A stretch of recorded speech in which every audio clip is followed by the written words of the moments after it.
So the RSA algorithm, it has the key generation and distribution, the encryption and the decryption.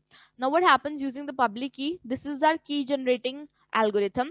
So we choose the two prime numbers such as P and Q. We have taken as P for 53, Q as 59, and these are usually done using a primality test. That is an algorithm to find the prime numbers. So we have to choose two prime numbers, and this was given by Rabin Miller primality test. So the first part of the public key, that is n is equal to p star q.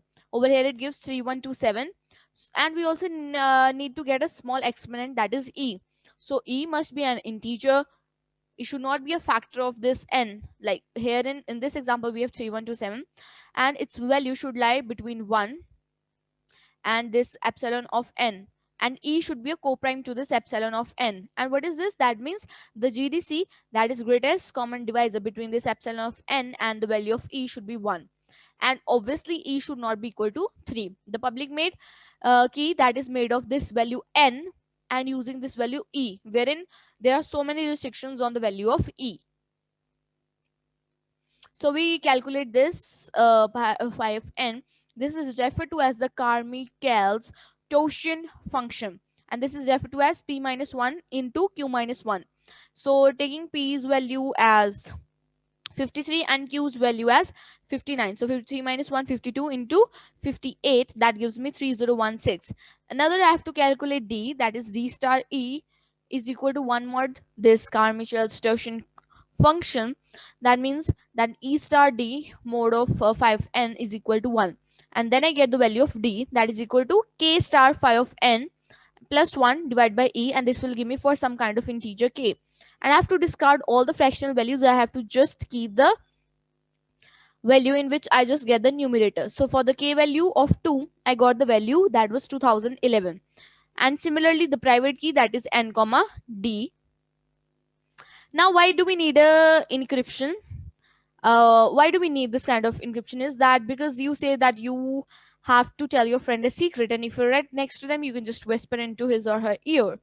But if you're on the opposite side of the country, obviously that won't work. You either need to write it down, mail it, use the phone, any of the communication channels, and these could be insecure. So that's why you have to intercept the message. So messages are encrypted using a code, public key, shared openly, and due to these mathematical properties, it has to be encrypted, and using the private key, it has to be decrypted. So a file will generally be encrypted with the symmetry key algorithm, and then this will be encrypted with the RSA encryption. So this can be used in a number of different systems such as OpenSSL, Wolfcrypt, Cryptlib, and a number of other cryptographic libraries. Initially, it was built in TLS, and it was the original algorithm that was used in PGP encryption. That is another type of encryption. And RSA is still seen in a range of web browsers, email, VPNs, chat, communication channels, because it makes the secure connections between these VPN clients and the servers. So under the protocols like OpenVPN, TLS handshakes, these can use the RSA algorithm to exchange all these keys and establish a secure channel and the protocol. Now, if I talk about the RSA encryption, what happens? The sender has to send the message, whose recipient is going to be there, and the public key is n comma e. So let it be that I have plain text, that is p, that is number modulo n. So I get the formula that the value of c is equal to p raised to power e mod of n. So if I'm taking the public key, I have taken the example of n equal to 3127 and e's value equal to 3, and the private key d is equal to 211. So if I have to encrypt hi, we know that the value of h is 8 and I is 9 in the alphabetic order. So encrypted data, that is c is equal to 8, 9, because I'm talking about p value, the value of p, that is equal to 8, 9 to the power e is equal to 3 over here, and mod n, and n I know that it is 3127. So if I encrypt it, what I get, that is 1394 is the value.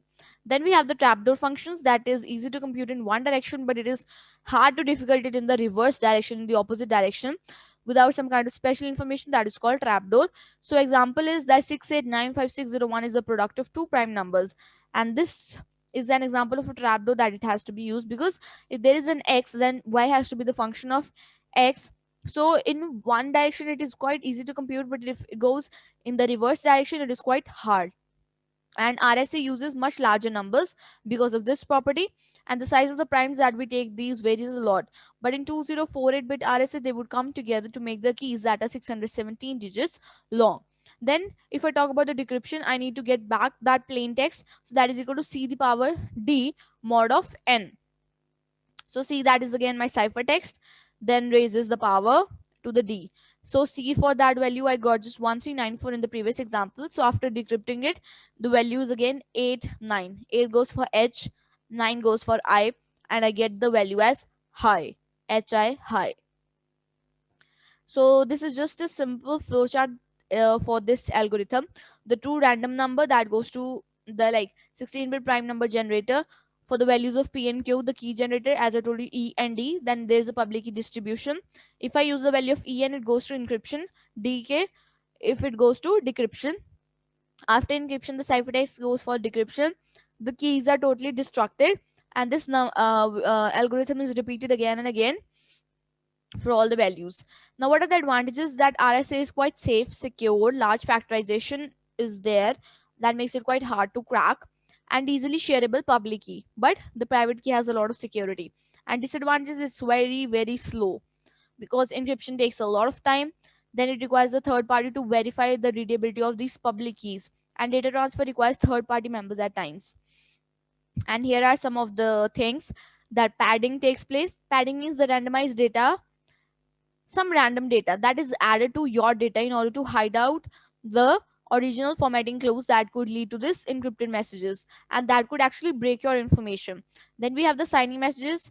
Then means you have to confirm that a message has been sent by the entity that claims to send it, so you actually sign it by the hash, by applying the same formula in the decryption, that is m is equal to c raised power d mod of n.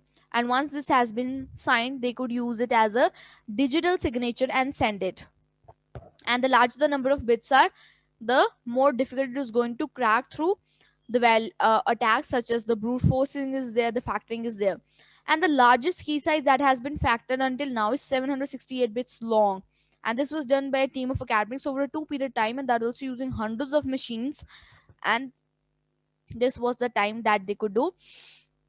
Then this was done, like the National Institute of Standards and Technology that also recommends that a minimum key size should be there of 2048 bits, but like 4096 bits are also used at times. So RSA is really highly secure. So this was the algorithm about RSA, and I'll be discussing some more algorithms, so keep watching and kindly like, share and subscribe to the channel. Thank you. And yeah, keep enjoying.